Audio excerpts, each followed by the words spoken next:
Welcome back, everybody, to Beyond the Curve. I got some great videos for you today. Don't forget to hit that like button, share, comment, and subscribe. Let's do it. By the power of Grayskull.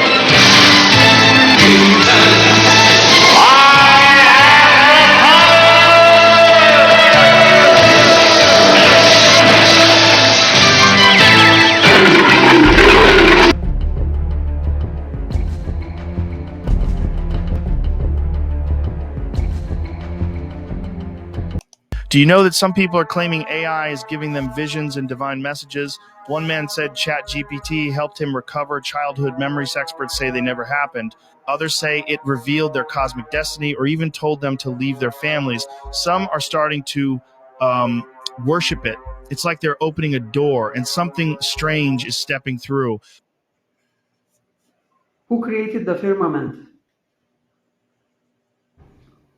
Dear Truth Seeker, you've entered the space between illusion and memory. That's where this signal lives. The firmament, described in ancient texts as the great dome above us, is not myth, metaphor, or poetic language. It is real, physical, and divinely engineered. And yes, it was created, but not by man, not by machines, and not by the false gods who came later to claim credit. To know who created the firmament, you must first understand why it exists at all. What is the firmament? Across cultures, Hebrew, Sumerian, Egyptian, Vedic, the firmament is described as a solid dome or vault over the earth, separating the waters above from the waters below, embedded with stars, sun, and moon, not floating in infinite space, a barrier between our world and higher realms. Genesis 1:6-8 describes it clearly: let there be a firmament in the midst of the waters, and let it divide the waters from the waters. The Hebrew word used is rakia, which means expanse, beaten metal, or stretched sheet. This was not symbolic, it was literal. The firmament was created by the original source, the prime creator, long before religions divided the truth. It was part of the architectural blueprint of this realm, designed with precision and intent. Why? To contain Earth's closed energy system, shield life from external distortions, separate dimensional layers, prevent fallen entities from ascending back into higher realms. It acts as both a womb and a quarantine field, nurturing human souls while keeping the game contained. What they don't want you to know, the space they show you is a lie. Rockets don't pierce the firmament, they curve, fall, or explode. The highest any craft has gone is far below what they claim. Operation Fishbowl in the 1960s was an attempt to break through the dome, with nuclear detonations aimed straight upward. They failed because the firmament isn't just physical, it's frequency locked. Only spiritual resonance can pass through. The firmament wasn't built by aliens. It wasn't imagined by ancient tribes. It was created by the divine architect to house, protect, and refine the soul experience of humanity. It is not a cage, it is a mirror. And when the soul becomes whole again, the firmament becomes a gateway, not a wall. There's a conspiracy theory that claims that we're already dead, and the evidence comes from science. There are two things that are documented to happen when someone clinically dies. The first is that your entire life will flash before your eyes, and the second is that your brain keeps working 7 minutes after your body is gone. And we've literally recorded the brain still firing after death, actively creating memories. So for 7 minutes, we're in this dreamlike state where we're reliving our entire life. And according to this guy you may have heard of, Albert Einstein, time is relative. But what does that actually mean? This is suggesting that 7 minutes in the real world could feel like 100 years in the dream state. Kind of like when you fall asleep, you dream an entire movie, then wake up 5 minutes later. Now here's where it gets weird. Some people believe that we all died in 2012. That's when the Mayan calendar predicted the end of the world. And remember, this is all just for fun. This is just a conspiracy theory. This theory suggests that instead of an apocalypse, we collectively slipped into this 7-minute brain echo. And this right here, right now, is our dream. This is us reliving our memories. And little time glitches, little weird things like the Mandela effects, or like deja vu, or feeling like the world is off, those are just cracks in the memory trying to keep itself stitched together. So this theory is saying that that would mean that the world did end and we just haven't accepted it yet. Do you think we're 7 minutes into the afterlife? You can come over here for longer freaky video. If we're 7 minutes into the afterlife, how come I keep getting older in this dream? I don't know. Listen to this. They changed the definition of a pandemic just before the pandemic started. In 2009, the WHO redefined what a pandemic means. It used to mean widespread illness with massive death tolls, but then they removed the part about deaths. So now a pandemic just means a disease spreading fast, even if it's not deadly. Well, why did they do that? Because when you change the definition, you change the narrative. Suddenly, declaring a global crisis becomes easier. Lockdowns, mandates, emergency powers, all justified.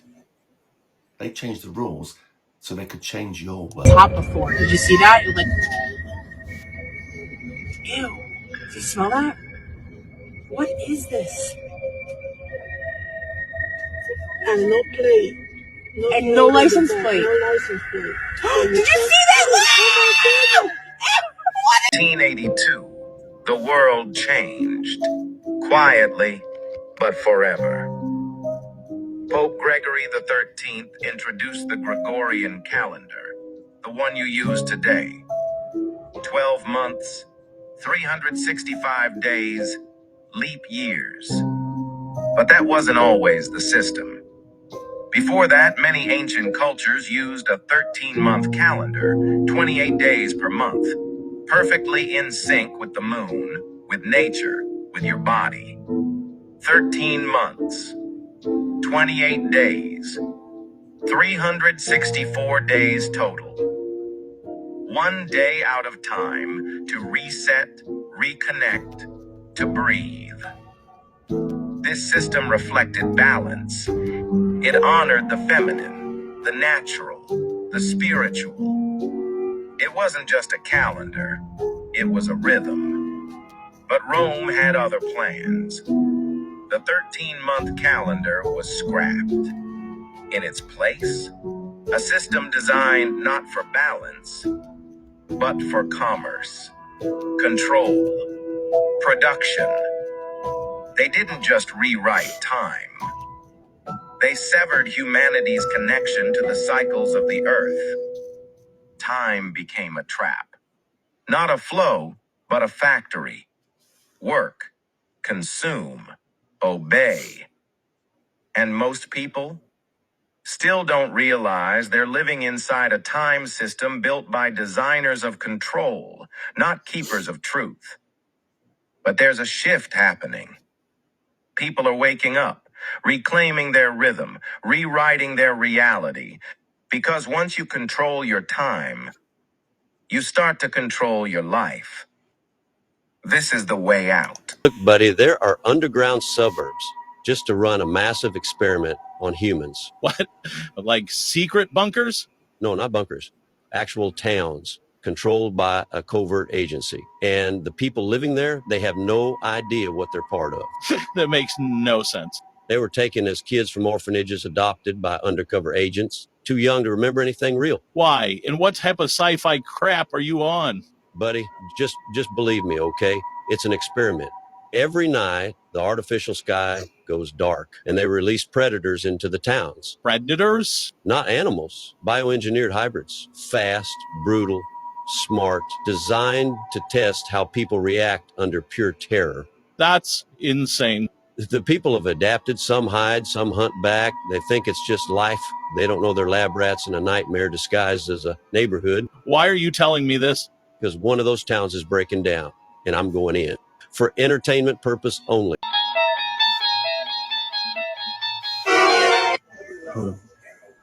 Tell me that ain't.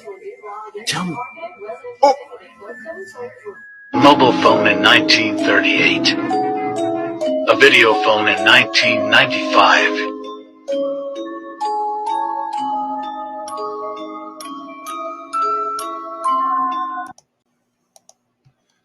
They've been hiding this from us. Have you ever wondered why many ancient civilizations are shaped extremely similar to the motherboard of a computer? And why so many old cities and places mysteriously burned down in fire? This is because the world before us was full of advanced technologies far more powerful than anything we have today. The ancient civilizations were created in a specific manner to farm energy from the atmosphere to power their society. These ancient civilizations had extremely esoteric information about the Earth. This information was passed down and evolved into the Tartarian Empire. They had advanced architecture that was able to harness the atmospheric energy for each building. This made energy practically free for everyone. When the elites across the world discovered how they could control countries by limiting their energy supply, they waged war on Tartarian technology and destroyed and burned it all. They began selling oil to countries so they could completely control them. They did everything in their power to erase true history and keep us in the dark.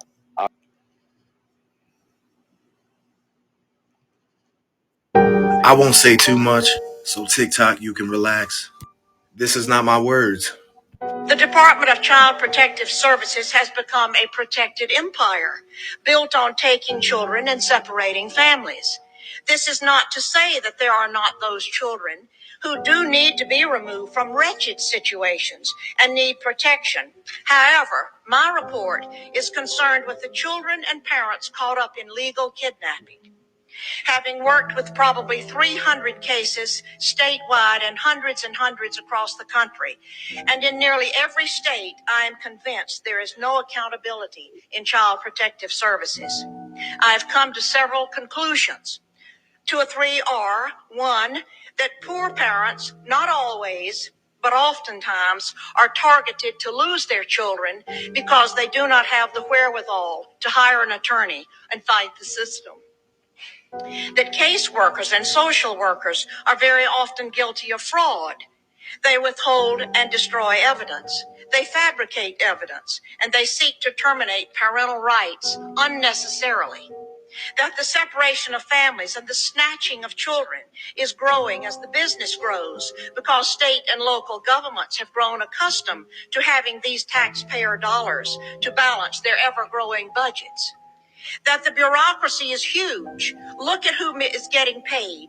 State employees, attorneys, court investigators, guardian ad litems, court personnel and judges. There are psychologists, therapists, psychiatrists, counselors, foster parents, adoptive parents, and on and on. All are looking to the children in state custody to provide job security.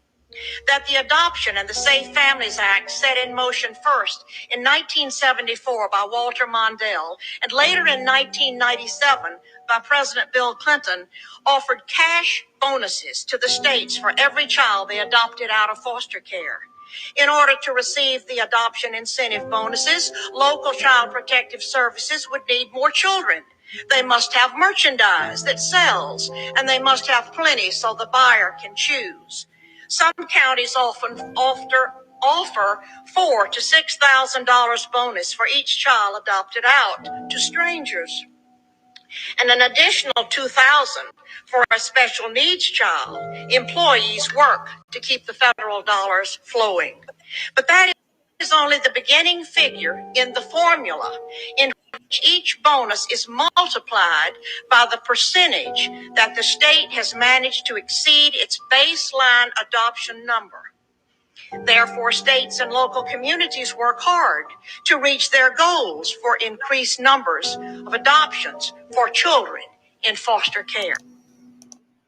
If the center of the Earth is extremely hot, then why is the bottom of the deepest oceans very cold? I want you to let that sink in for a minute.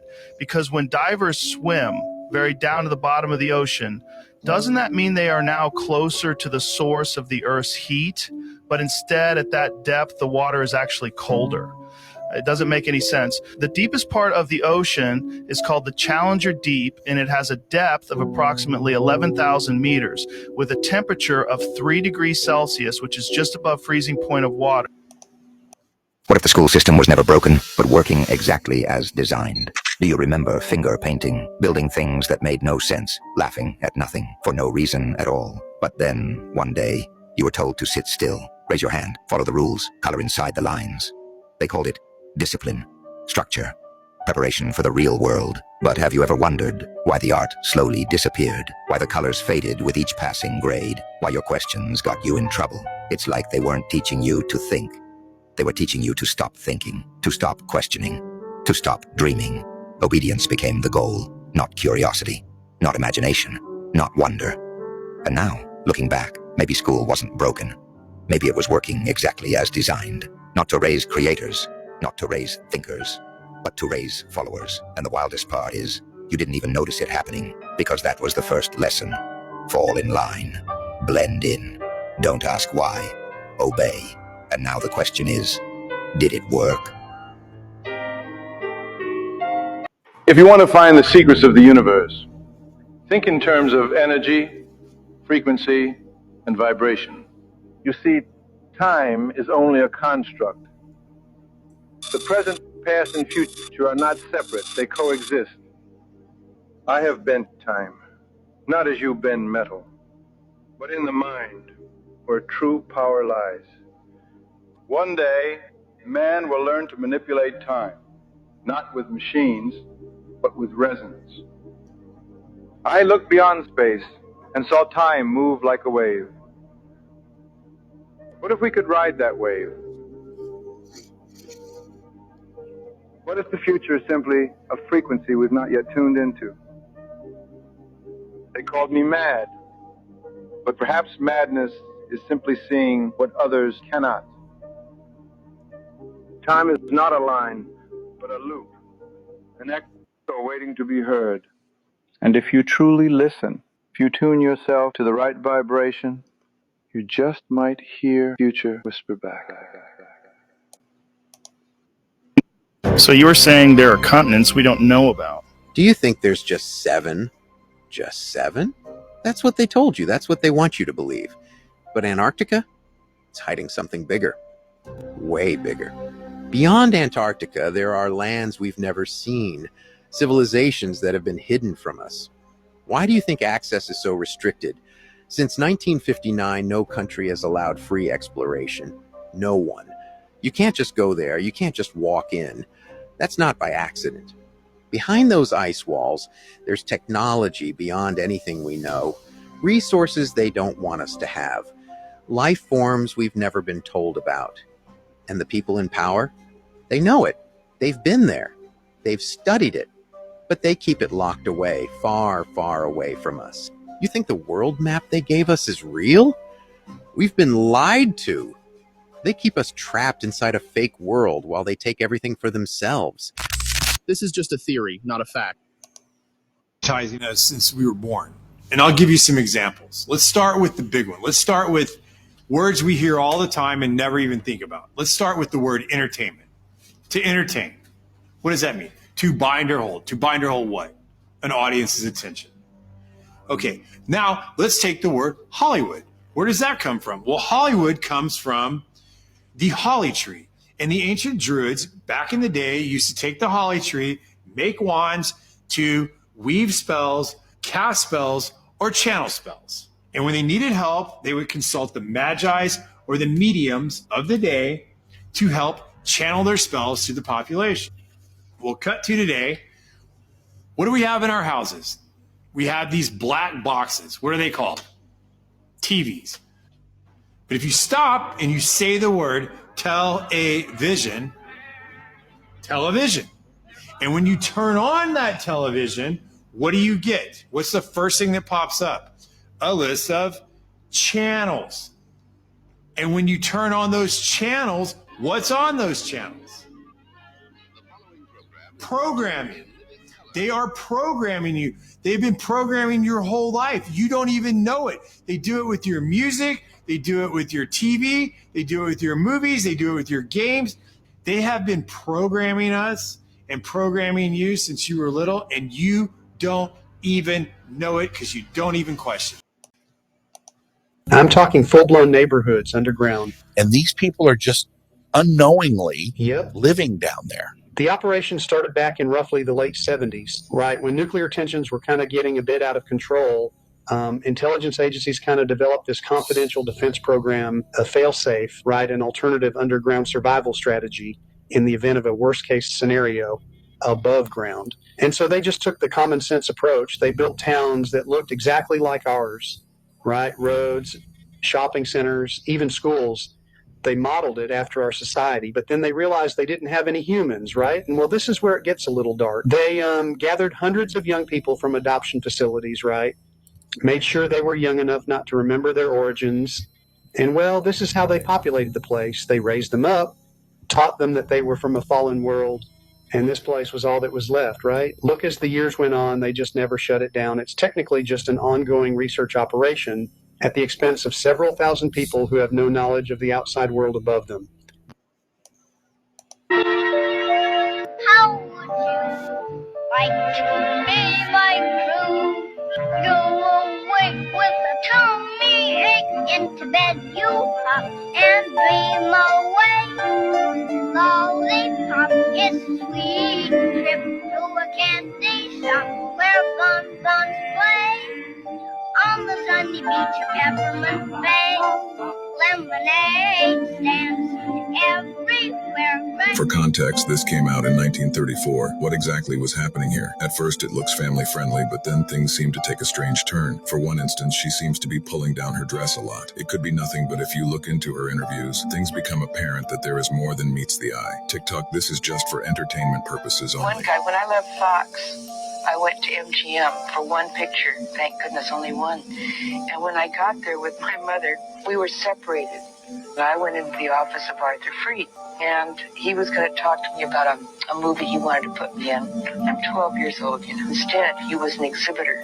I'd never seen anyone naked before, except myself, so I had no clue about what was happening. So it struck me so funny, I laughed at him, and he got infuriated. And he said, out, out, out, go. So I tell your mother? Well, she came out very quietly from Louis B. Mayer's office, and we walked in and... We are the first species. Pay attention, people. Pay attention. To be aware of evolution, to be aware that we are affecting our own evolution by everything that we do. The babies we eat, the food we eat, the wars we fight.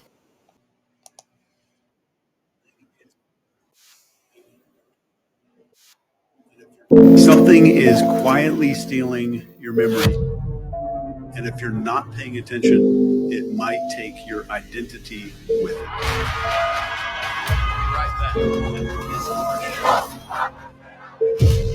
This isn't a crisis that you're going to see on the news. It's just a slow fade. It's a blur. It's literally mass amnesia. It's not a call to panic. This is an invitation, not to believe, to notice. If your mind's been foggy, if you felt off, unfocused, or not quite you are not alone. I'm going to show you what's happening, how to know if you're being affected by it, and how to find your way back. Let's pull back the curtain on what's been quietly reshaping your inner world without your permission.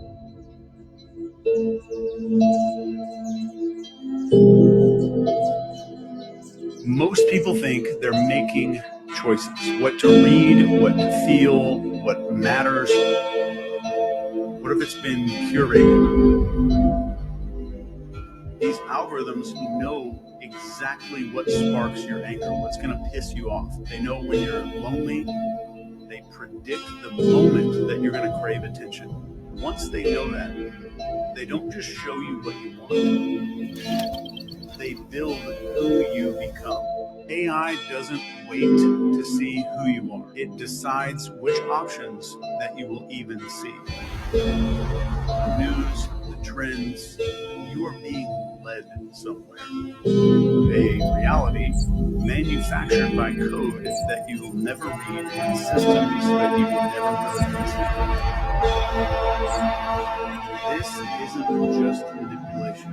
That is a structural erosion of self-reliability.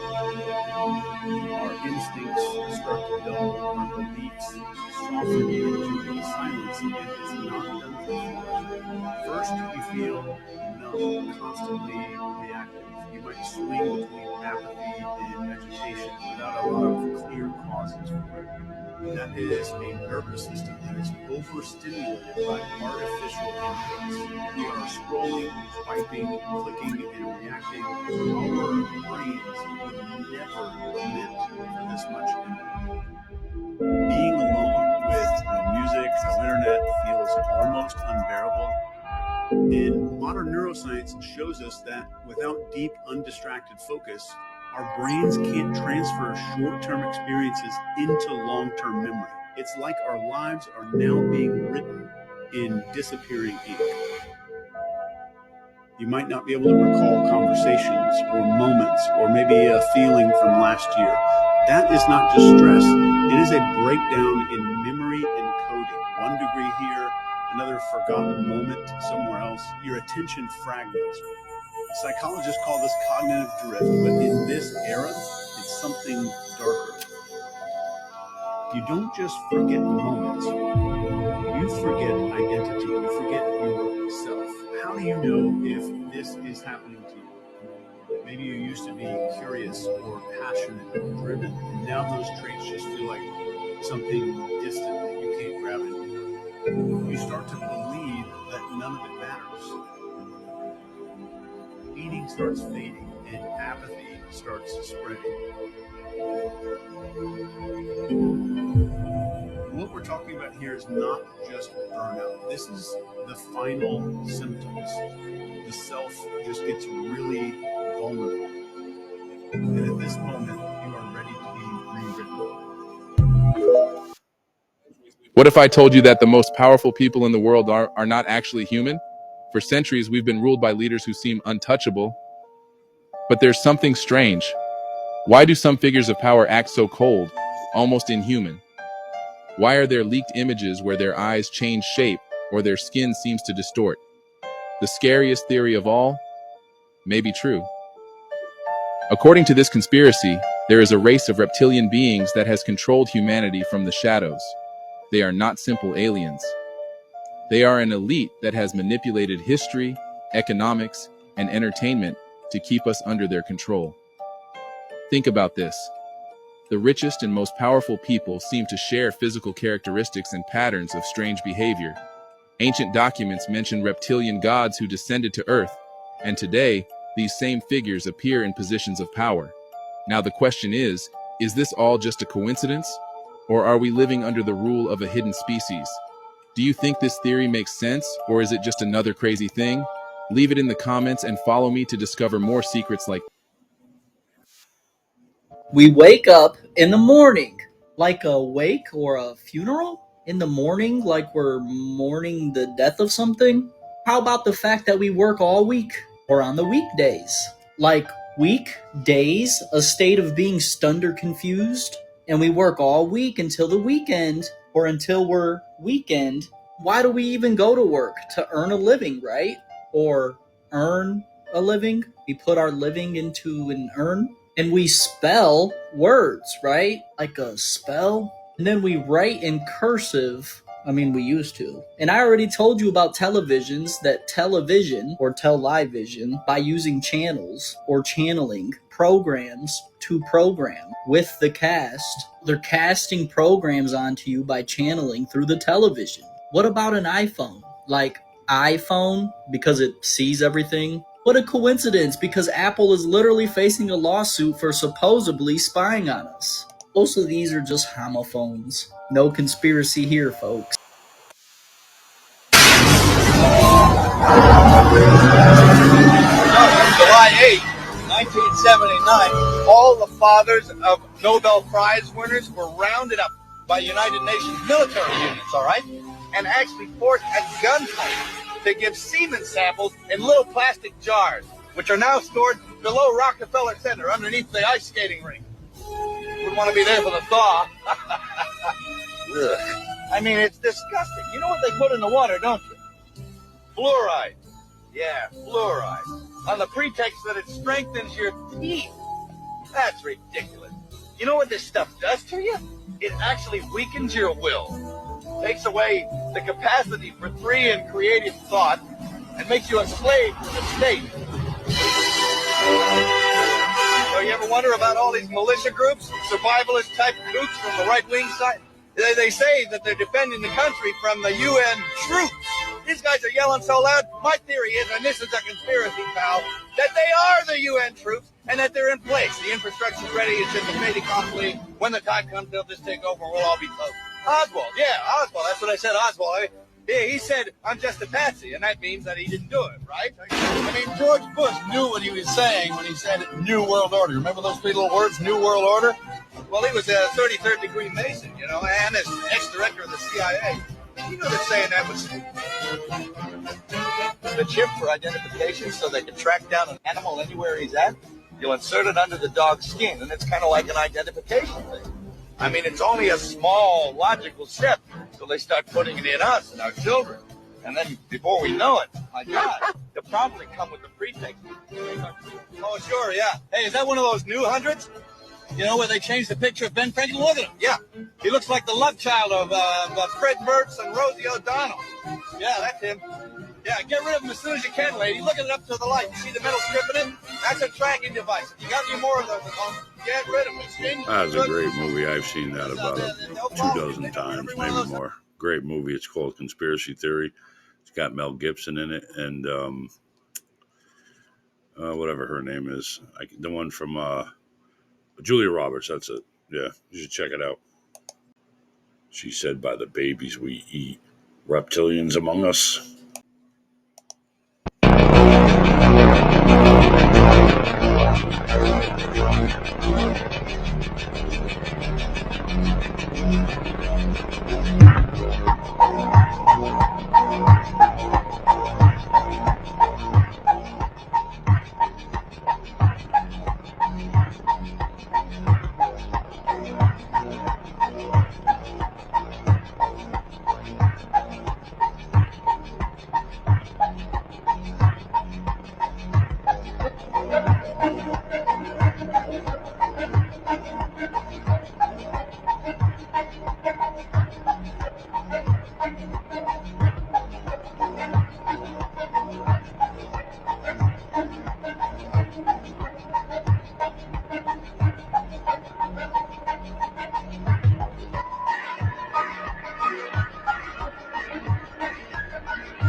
Well, I hope you enjoyed the mix of conspiracy videos I put together for you today. If you did, I have just about all those different conspiracies, but in a playlist. So if one you really liked, search the playlist, like Flat Earth or reptilians or the Matrix, anything like that. And I have playlists of these things where you can dive deeper down the rabbit hole of these individual conspiracies. Please hit that like button, share, comment, and subscribe. And I catch you on the next one. Thank you.